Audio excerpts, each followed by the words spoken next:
উপহার নাকি বকেয়া? তিশার বিরুদ্ধে মামলা নিয়ে উঠল নতুন জ্বর। প্রতারণার মামলায় কি এবার গ্রেফতার হবেন তানজিন তিশা? অভিনেত্রীরা দামি পোশাক পরেন, এটা নতুন কিছু নয়, কিন্তু সেই পোশাক নিয়ে যদি মামলা হয়ে যায়, ঠিক এই কারণেই এখন সোশ্যাল মিডিয়ায় তানজিন তিশাকে ঘিরে উত্তপ্ত।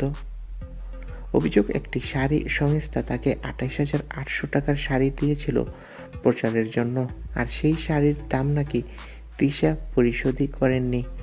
সংস্থাটি প্রথমে নোটিশ পাঠায়, মিথ্যাচার বন্ধ করতে বলে, ক্ষতিপূরণ দাবি করে এবং সময় দেয় ১ সপ্তাহ।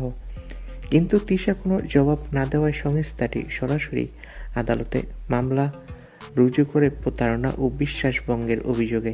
মামলাটি এমনভাবে করা হয় যে আদালতে গ্রেফতারি পরোয়ানা চাওয়ার কথাও উল্লেখ ছিল, কিন্তু তানজিন তিশার বক্তব্য একেবারেই উল্টো।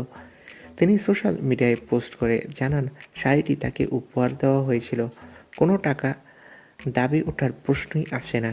সে পোস্টে তিশা স্পষ্ট করে বলেন, তাকে মিথ্যে অভিযোগের মুখে ফেলা হচ্ছে, তাই এখন পুরো ঘটনা চলে গেছে তদন্ত সংস্থা ডিবির হাতে, কারণ আদালত নিজেই তদন্তের নির্দেশ দিয়েছে। ফলে এখন কেবল দুপক্ষের বক্তব্য নয়, প্রমাণের উপর দাঁড়িয়ে ঠিক হবে তিশা সত্যি প্রতারণা করেছে নাকি ব্র্যান্ডই তাকে ভুলভাবে টার্গেট করেছে।